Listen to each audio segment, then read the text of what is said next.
আজকে শুক্রবার ছুটির দিনে সকাল সকাল একটা ক্রাঞ্চি ব্রেকফাস্ট সেরে চলে গেলাম চা বানানোর জন্য। চা বানানোর ফাঁকে আমি এদিকে বিড়ালের খাবারও রেডি করছি। আমাদের খাওয়া শেষ হওয়ার সাথে সাথে ওরাও খেতে পারে। আসলে আজকে যেহেতু শুক্রবার সেহেতু ঘুম থেকেও দেরিতে উঠেছি, এ কারণে বিড়ালদেরও ক্ষুধা লেগে গিয়েছে। আর ওদের খাবার বের করে তারপর টিপে রেখেছিলাম, ছাড়াতে বেশ খানিকটা সময় লেগে যায়।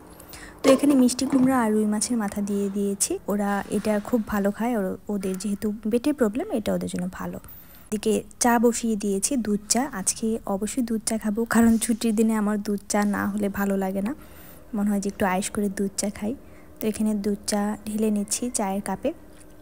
আর এদিকে বিড়ালের খাবারটাও বসিয়ে দিয়েছি। আমাদের চা খেতে খেতে বিড়ালের খাবার হয়ে যাবে আশা করি। এখানে এই যে সে বসে আছে, তার খাবার দেখছে যে কখন হবে, সে কখন খাবে। তো আমি চায়ে দেখছিলাম যে চিনি হয়েছে কিনা। চা নিয়ে চলে গেলাম রুমে। দুজনে অনেক দিন পর আসলে চা খাওয়া হবে একসাথে, কারণ ছুটির দিন ছাড়া আসলে এভাবে দুজন সকালে চা খাওয়া হয় না। আর গল্পগুজব করতে করতে আমরা এই বাগান বিলাসের দিকে দেখছিলাম, ছাদে গিয়েছিলাম।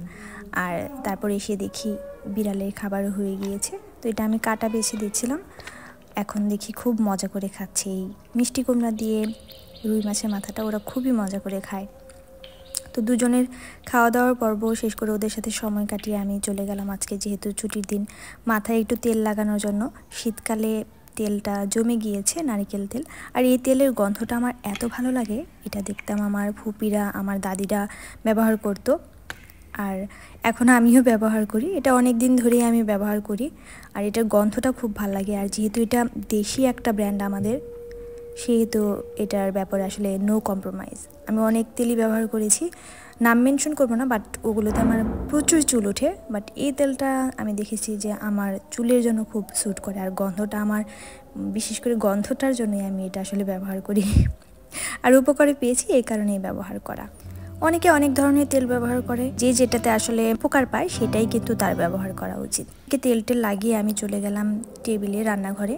ওখানে দেখি ওরা খাওয়া দাওয়া শেষ করে আবার আমার এই ফ্রুটসের দিকে তাকিয়ে আছে, কিন্তু এমনি আর কি দেখার জন্য। আমিও চলে গেলাম বসে একটা কমলা খাওয়ার জন্য।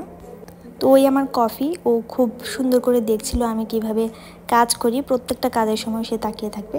এদিকে প্রায় দুপুরও হয়ে গেল। দুপুরে আমার গরু মাংস ছিল ফ্রিজে, সেটা বের করব।